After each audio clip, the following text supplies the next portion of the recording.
there are so many pitfalls that founders make when they look for capital. I mean, that's a whole nother talk about. Tell us about those. Like, what are some of those pitfalls?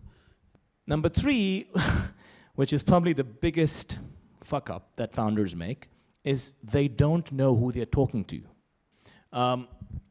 So knowing what your investors typically invest in. So if you're talking to an angel, slightly different to talking to a VC fund.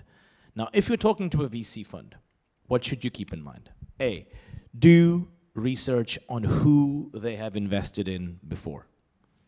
Most VC funds list their portfolio companies on their websites. If you don't know, find out, right? Talk to portfolio companies that have gotten money from that VC fund. Say, hey, I'm looking to approach Knife Capital. I know that you got invested from Knife Capital. Tell me about your experience. What is your management style? What's your investment style? Get information on how the VC fund invests.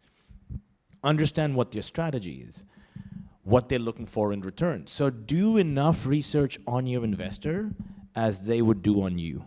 The number of founders that completely treat all VCs the same, say, I need some fucking money, I'm broke.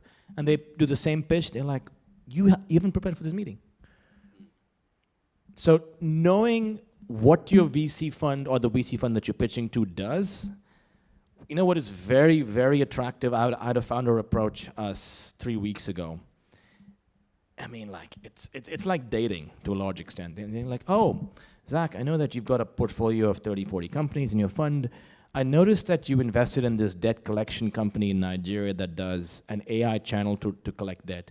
And you've also invested in a company that does unsecured lending. Guess what? We do X, Y, Z, and we think we could help that company perform better by this. And my jaw goes from here to here. I'm like, what?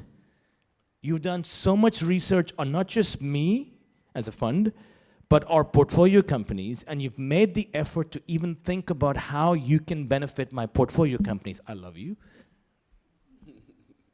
That almost never happens. But if it does, it's a switch in your head.